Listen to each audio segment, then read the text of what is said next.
mainly focused on its structure.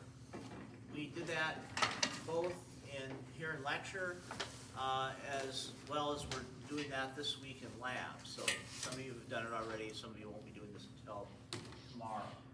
This next section, which is in chapter 19, is really concerned more with the physiology. It's how the different parts of the heart work together to function as a double pump. And I say double pump because the heart is really two pumps in one.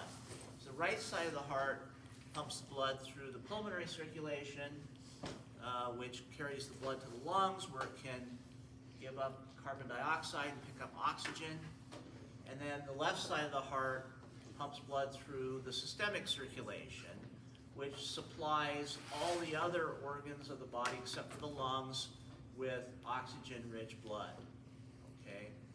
So we're going to see how the heart is able to do that, and we're actually going to look at how the pressure changes during different parts of the cardiac cycle.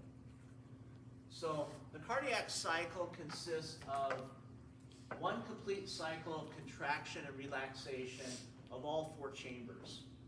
And this cycle produces two associated events. The first are pressure changes.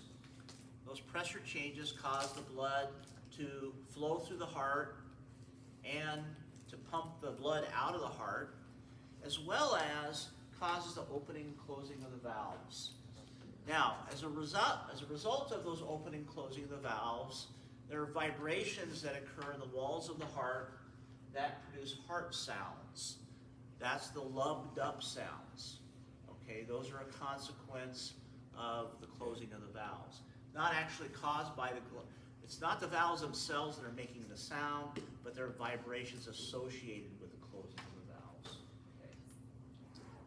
So before we go into the pressure changes that cause these things to happen in the heart, we need to look at the relationship between blood pressure and blood flow, as well as resistance to flow. Okay? So one thing to remember is blood, like any fluid or air, always flows from an area of higher pressure to lower pressure. It's the same direction that substances diffuse. Substances diffuse from an area of higher concentration to lower concentration. Okay? So in order to have blood flow, you have to have a pressure gradient. One side of the blood vessel has to have higher pressure than the other side. Otherwise, you won't have any flow. So this tube right here represents a blood vessel. And if the pressure on the left-hand side is greater than the pressure on the right-hand side, then the blood is going to flow from the left to the right. And this difference in pressure is called the pressure differential, and it's symbolized by a Greek letter delta followed by a P. So delta P refers to the pressure difference or the pressure gradient. Okay? So on the second diagram, if our pressure on the left-hand side is 100 millimeters mercury, and the pressure on the other side is also 100 millimeters mercury, then are we going to get any blood flow? No, we won't, because there's no pressure gradient. There's no delta P, there's no blood flow. Okay? Now, another thing to remember is that it's not the absolute pressure at one end of a tube that determines the flow. It's the pressure difference. So for example, on one blood vessel, if we have a pressure of 100 at one end and 75 at the other end, we do have a pressure differential there. There's a difference of 25 millimeters mercury. And so blood will flow from left to right. If we have another blood vessel where the pressure at the left-hand side is 40 and the pressure on the other side is only 15, we still have a pressure differential of 25. And so, again, blood will still flow from left to right, and it will flow at the same rate. Even though the pressures in this tube are a lot lower, what affects the rate of blood flow is the pressure difference. So it doesn't matter what the absolute values of the pressures are. You can have one vessel, you can have a higher pressure at one end, but as long as you have the same pressure differential, the blood will flow at the same rate. Okay. And the way that physiologists usually measure pressure is by, well, one way you can do it is you can hook up, you can insert a needle into an artery, an arterial, they call it an arterial cannula, hook that needle up to a tube, and then you can connect the other end of the tube up to a manometer. A manometer is a U-shaped tube, and when they measure blood pressures, they measure it in terms of millimeters mercury, because the fluid they put in this manometer that they use to measure the pressure of blood is mercury, which is a liquid. It's a heavy metal, but it's a liquid at room temperature. And so they measure how high that tube of mercury how high that column of mercury will be raised by the pressure of the blood. So blood pressure is always measured in terms of millimeters mercury. Okay? So, I think it's important to know that the flow of any kind of fluid, whether it be air or blood, is proportional to the pressure differential. That's the difference in pressure at two different points along a tube, divided by the resistance. So flow is also inversely proportional to resistance. Now, resistance refers to resistance is the prevention of flow, okay? And that can be caused by the friction with the walls of the blood vessel. So there's two major factors that affect resistance. One is the diameter of the blood vessel. The smaller the diameter, the greater the resistance, because a higher proportion of the blood is going to be in contact with the walls of the blood vessel and a smaller one, so there's going to be greater resistance. And the other is the viscosity of blood. Viscosity is the thickness of blood, which is determined primarily by the concentration of red blood cells. The more red blood cells you have, the higher the viscosity. And it's going to make it harder for that blood to flow. And as it turns out, resistance is proportional to the inverse of the radius to the fourth power. Now, let me try to explain what that means. So if let's say you have a container filled with water, and at the bottom you have that container connected to a tube or a spigot that has a radius of just one, let's say a radius of 1 millimeter, okay? And so the volume of water that's going to come out of that is going to be 1 over 1 to the power of 4, which is equal to 1. So you'll have 1 unit of volume that comes out of this vessel with a radius of 1. Now, if we double the radius of that vessel over here, so we increase the radius from 1 millimeter to 2 millimeters, then we're going to get 16 times the flow, because that's going to reduce the resistance by a factor of 2 to the fourth power, which is equal to 2 times 2 times 2 times 2. 2 times 2 is 4, 4 times 2 is 8, 8 times 2 is 16. So you get 16 times the flow just by doubling the diameter, or doubling the radius, excuse me, which increases the diameter. The diameter is twice the radius.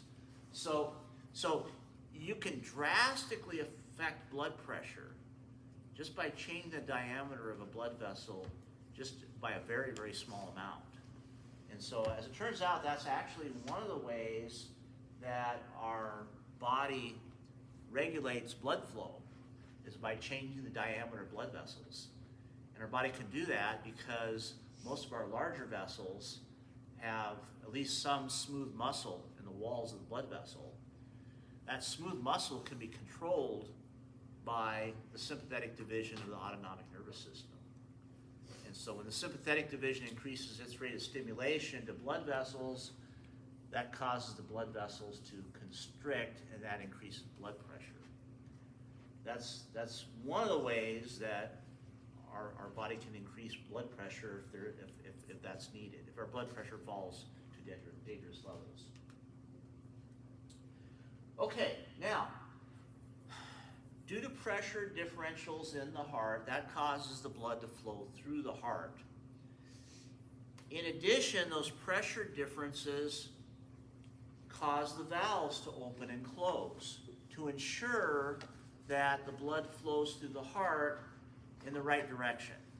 And that's really the only function of the valves, is just to make sure that blood goes in the right direction, that it can't go backwards. Okay? So, remember, diastole is the major stage of the cardiac cycle when the ventricles are relaxing. Systole refers to the major stage of the cardiac cycle where the ventricles are contracting. Okay? So this diagram starts out with diastole. So during diastole, the ventricles are relaxing. When the ventricles relax, the chambers inside those ventricles become larger. Okay? When the ventricles contract, the walls of the heart squeeze down, that decreases the volume of the ventricles. Okay? So during the beginning of diastole, these ventricles start relaxing, and so the size of the ventricles enlarges. That increases the volume inside both the left and the right ventricle. Whenever you increase the size of a closed volume, that causes a drop in pressure. Okay? The more the ventricles relax during diastole, the more that pressure drops.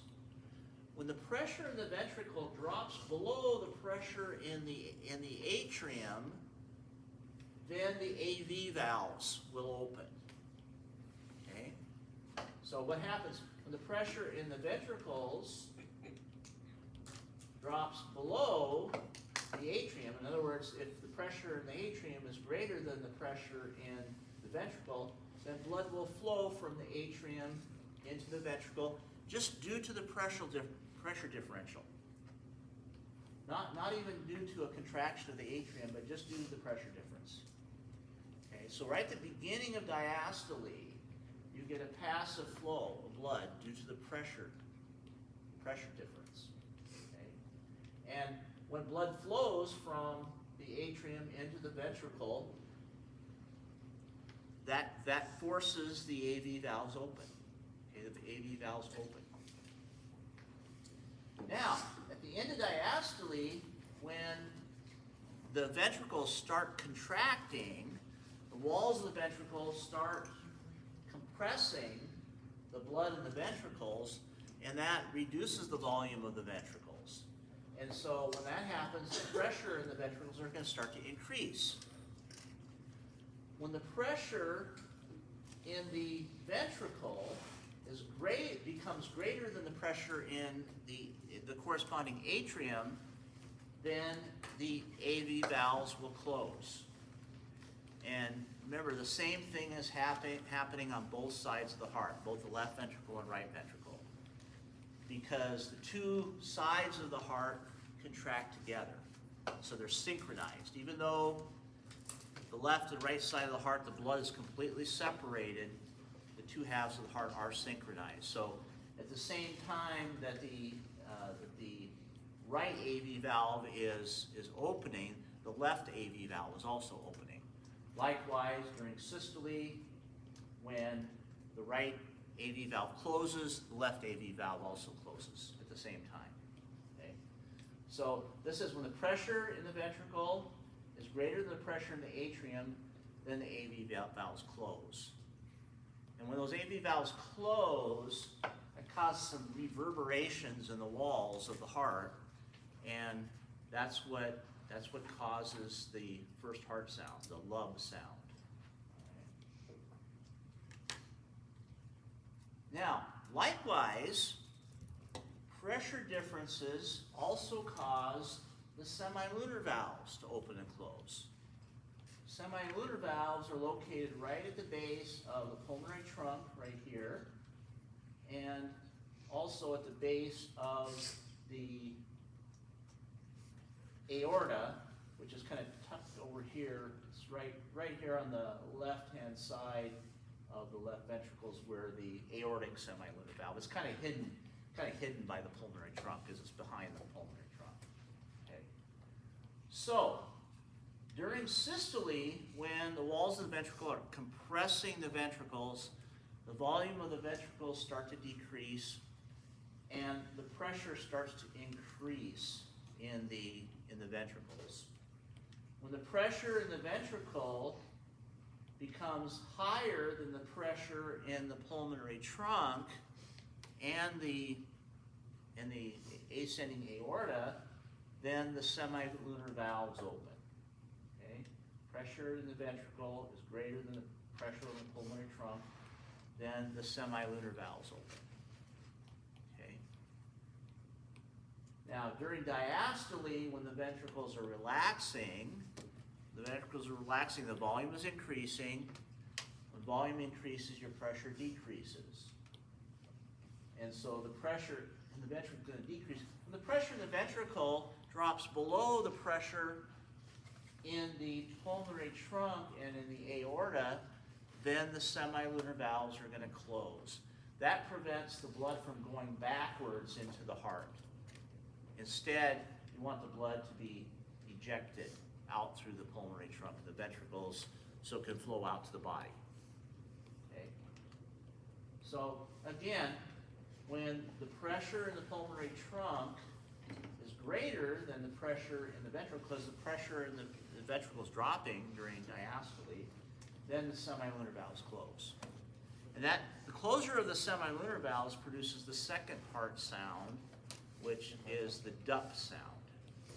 So you get a lub followed by a duck, ordinarily. So the first heart sound, as I said, is associated with the closing of the AV valves. The second heart sound, which is a duck, is associated with the closing of the semilunar valves. And sometimes in children or in someone that has congestive heart failure, there's a third sound that can be heard. This third heart sound is called a gallop or a triple rhythm, and that's normal in children.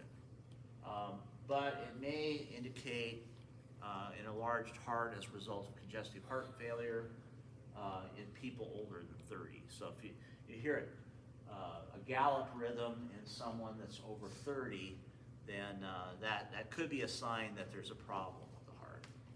But it's normal in children.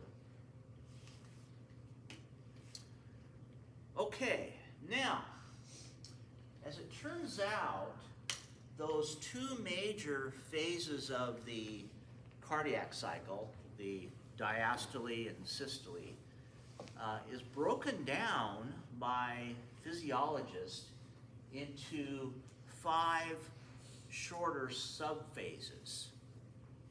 And there's 3 subphases that are part of diastole, and there are 2 subphases that are associated with systole. Okay? So let's start with kind of right in the middle of diastole. right in the middle of diastole, as the ventricles continue to expand, pressure in the ventricles drops below the pressure in the atria, and so the blood from both atria flows down into the ventricles. At first, that blood flows fairly rapidly when there's a very large pressure gradient. And so that very first part of ventricular filling is called rapid filling, because the blood is rapidly flowing from the atria into the ventricle. But as that blood flows into the ventricle, the pressure differential decreases. And so the flow of blood towards the end of diastole gradually slows down. And when it slows down, that's called diastasis. That's just the stage where blood flow is starting to decrease because the ventricles are starting to fill with blood. Okay. Then, right towards the end of diastole, that's when the atria contract. It contracts because of those signals that are sent out from the SA node. So the second subphase of ventricular filling, or diastole, is called atrial systole. Okay? That's when the atria contract. That adds about another 15 to 20% of blood to the ventricles, that fills the ventricles. Most of the blood, though, that fills the ventricles occurs during this phase right here can be called a passive filling phase because the heart's not contracting. This one is called atrial systole. Okay. Then at the end of atrial systole, after the ventricles have become filled with blood, then systole occurs.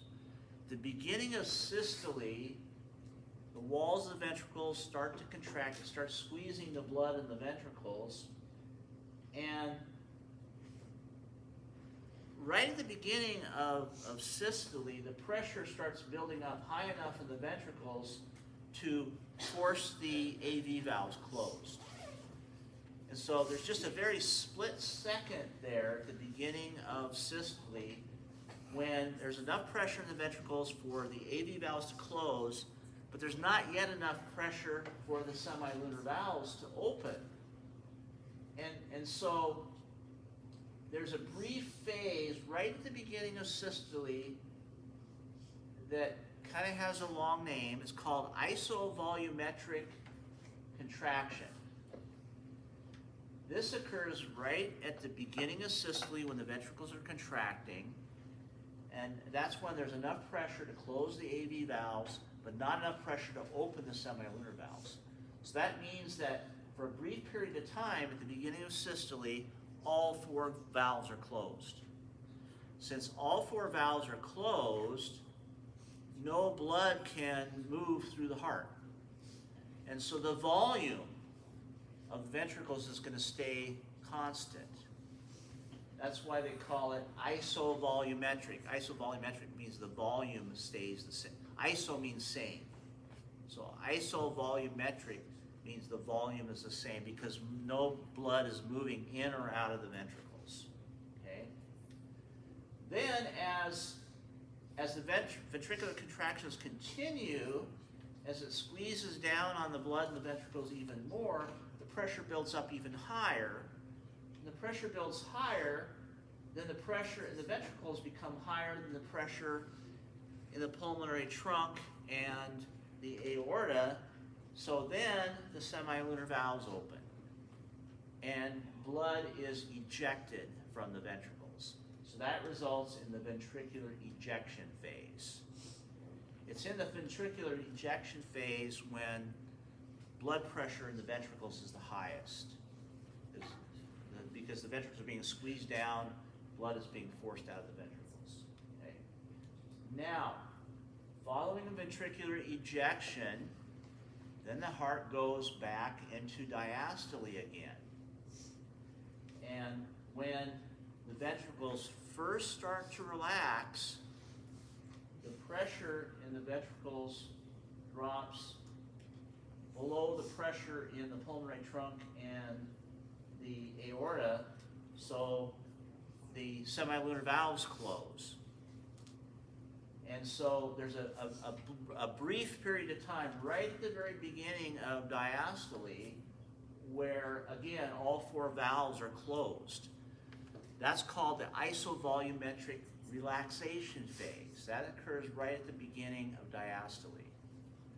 Since all four valves are closed, no blood can enter or leave the ventricles, so the volume is the same. Hence the isovolumetric relaxation phase. Okay. Then, after the isovolumetric phase, then the cycle starts all over again. Then the ventricles continue relaxing until the pressure in the ventricle drops below the pressure in the atria. That's when you get the passive filling. And then following the passive filling, then the atria contract and you get atrial systole, which completes the filling of the ventricles with blood. And then you go through the other phases again. Okay. So, I would like you to know the two major stages of the cardiac cycle, which are systole and diastole, as well as these 5 subphases. Okay, let's call this first one here, let's just call that rapid filling, okay, because that's what's happening there. And then the second one is atrial systole, isovolumetric contraction, which occurs at the beginning of systole, ventricular ejection, which occurs throughout, well, ventricular ejection occurs during the entire time of systole except for the very, very beginning, where you have the isovolumetric contraction. And then we go back into diastole again. And we get a brief isovolumetric relaxation phase, followed by, and then the cycle repeats itself, followed by the passive filling stage. Okay. So I want you to not only know the names of those subphases, but I'd like you to understand the pressure changes that are occurring in the ventricles and the other parts of the heart that result in the opening and closing of the valves. Okay. So you may have to read over this a couple of times, but eventually it should start to make sense. Okay? All right, any questions?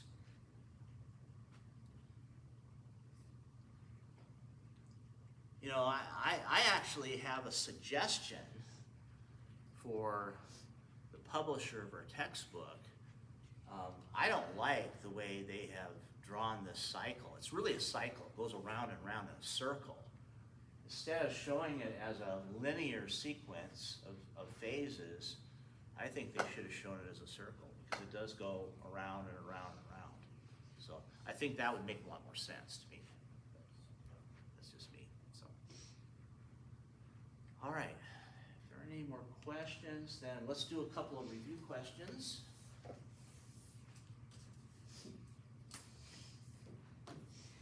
This first one says, which of the following is true concerning the rapid or passive filling phase of diastole?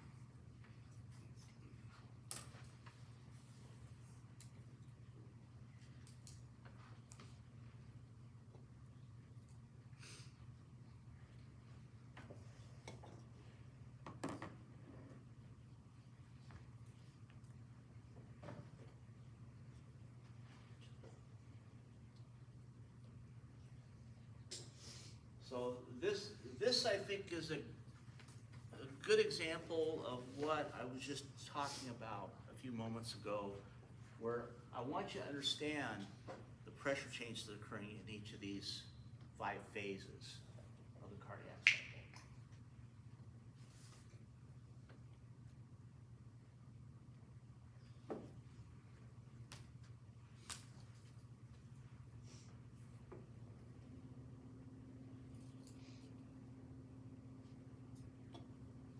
Okay, we still have a couple of more people to answer. Okay, I think everybody's answered now. So. All right, let's take a look. Okay, the one most popular answer was that during rapid filling, the pressure in the ventricles is lower than the pressure in the atria. Okay, because this rapid filling phase occurs during diastole when the ventricles are relaxing. If they're relaxing, the ventricles are getting bigger, and so the pressure is going to drop. And when the pressure drops below that of the atria, then blood is going to flow passively. And so,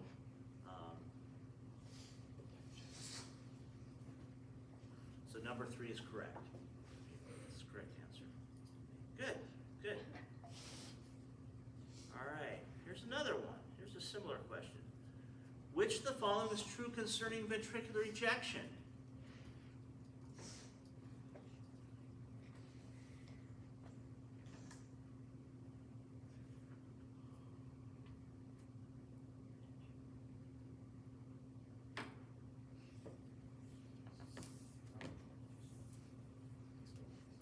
I could have made this question probably a little harder by I could have added one more choice so that there was more than one correct answer. I didn't do that.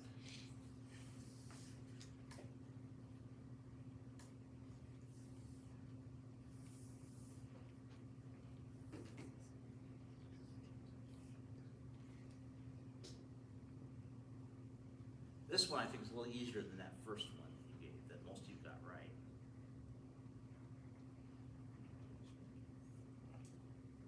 Okay, let's take a look at the answers. So during ventricular ejection, blood is flowing from the ventricles into the pulmonary trunk of the aorta. So in order for that to happen, the pressure in the ventricles has to be higher than the pressure in the pulmonary trunk and the aorta. Okay, so pressure. So number 2 is correct. Okay. Pressure would be high. Have to be higher in the left ventricle than it is in the aorta. Okay, good. Good. Sounds like you understand it. So, all right. One more. Which of the following is true concerning isovolumetric ventricular relaxation?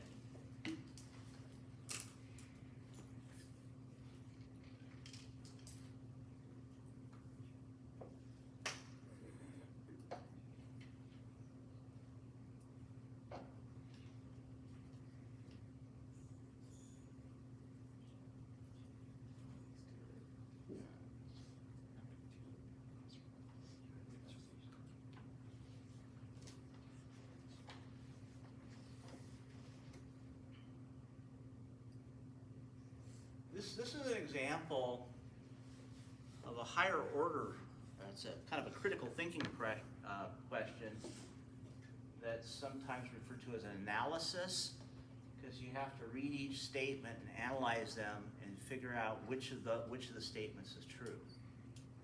So that's a little harder than just coming up with a name for something.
let's go through these choices, okay? First one says the pressure in the atria is greater than the pressure in the ventricles. Okay, if you have higher pressure in the atria than the ventricles, then wouldn't that cause blood to flow through the AV valves into the ventricles? It would, because you've got a pressure differential there. And so that would mean the AV valves would be open. But during the isovolumetric ventricular relaxation, all 4 valves are closed.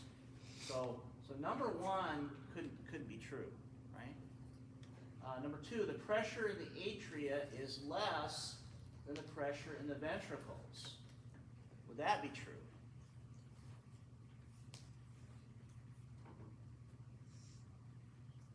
In order for the AV valves to be closed, you have to have more pressure in the ventricles than the atria. So number 2 is correct. Let's see if there's another one. Number 3, the pressure in the left ventricle is lower than the pressure in the aorta. Okay, is that one also true?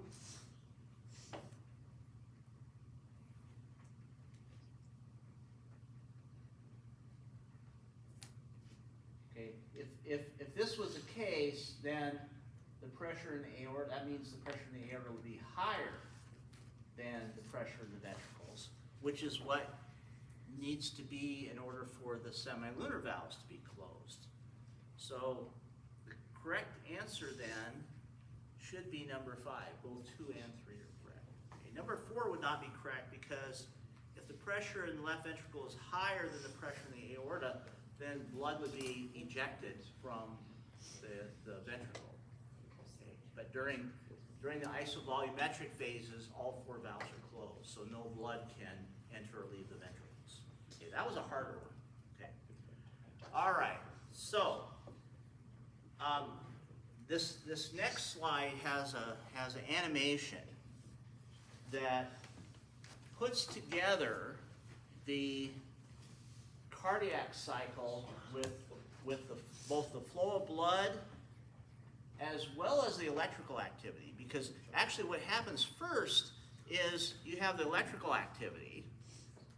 That causes contraction of the heart. The contraction of the heart is what causes pressure changes, which causes the blood to flow. So this little video kind of puts this all together. Make sure my volume is turned up. Cardiac cycle is made up of the events associated with one heartbeat. Each cardiac cycle takes about 0.8 of 1 second. During each cardiac cycle, pressure changes occur within the chambers of the heart as they relax and contract. As the chambers relax, they fill with blood. This is called diastole. When the chambers contract, the blood is expelled. This is called systole. At the beginning of the cardiac cycle, the atrioventricular, or AV valves, opened. This allows blood to begin to flow into the ventricles from the atria. At the same time, the pulmonary and aortic valves are closed, preventing blood in the pulmonary trunk and aorta from entering the ventricles. Ventricular filling is completed by atrial systole, or contraction. This contraction results from a series of events beginning with the spread of action potentials from the sinuatrial, or SA node, across the walls of the atria. This results in atrial depolarization, which is represented by the P wave on the electrocardiogram, also called an ECG or EKG. Atrial depolarization initiates contraction, or systole. Atrial systole is represented by the PQ segment on the ECG. Near the end of atrial systole, impulses from the SA node reach the AV node. At this time, impulses spread from the AV node along the ventricular conduction fibers to the walls of the ventricles. This results in ventricular depolarization, which is represented by the QR on DG. The atria repolarize, the walls relax, and they remain in diastole for the rest of the cardiac cycle. Atrial repolarization is not seen on an ECG because it is masked by the QRS complex. In ventricular systole or contraction, increased pressure in the ventricles forces the AV valves closed. The heart sound associated with the closure of the AV valves is known as S1, often described as love. With continued contraction, ventricular pressures increase until they are higher than those in the pulmonary trunk and aorta. At this point, the pulmonary and aortic valves open and blood is ejected from the ventricles. Ventricular systole is represented by the ST segment on the ECG. In ventricular diastole, or relaxation, the ventricles repolarize. The T wave on an ECG represents ventricular repolarization. Ventricular relaxation results in decreasing ventricular pressure. During ventricular diastole, blood in the pulmonary trunk and aorta flows back toward the semilunar valves, causing them to close. The heart sound associated with closure of the aortic and pulmonary valves is known as S2, often described as dub. After the aortic and pulmonary valves close, pressure in the ventricles continues to decrease. When intraventricular pressure falls below the pressure in the atria, the AV valves open and the cardiac cycle begins again.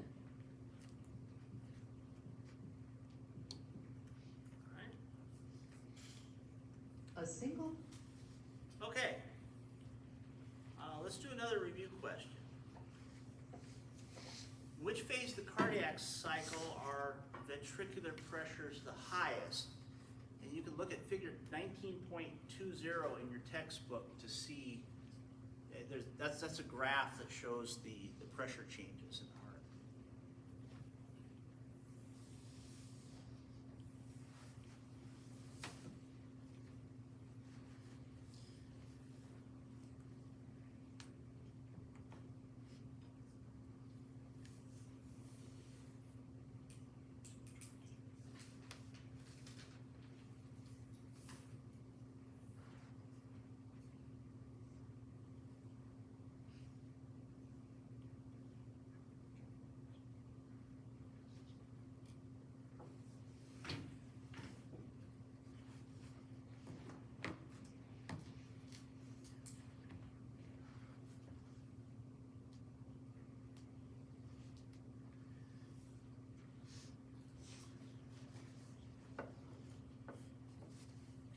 Take a look at the answers. Majority of you said ventricular ejection, and that's correct, because during ventricular ejection that the ventricles are contracting, that's squeezing down the blood in the ventricles, and that's when the pressure increases the most. Okay. The other plausible answer, I suppose, could be isovolumetric ventricular contraction, but that occurs just as systole is beginning, just as the ventricles are starting to contract. They haven't really compressed the blood that much, so as the ventricles continue to contract, pressure increases even more, so ventricular ejection is when the pressure is the highest. Okay, now the next topic in this chapter is concerns with some terminology that refers to the amount of blood in the different chambers of the heart. And this kind of opens up a whole new topic that I think would be best if we waited until Friday. So why don't we stop here? We'll pick this up, because this starts to get into some of the factors that control blood pressure, which is one of the consequences of the heart pumping blood out of the ventricles.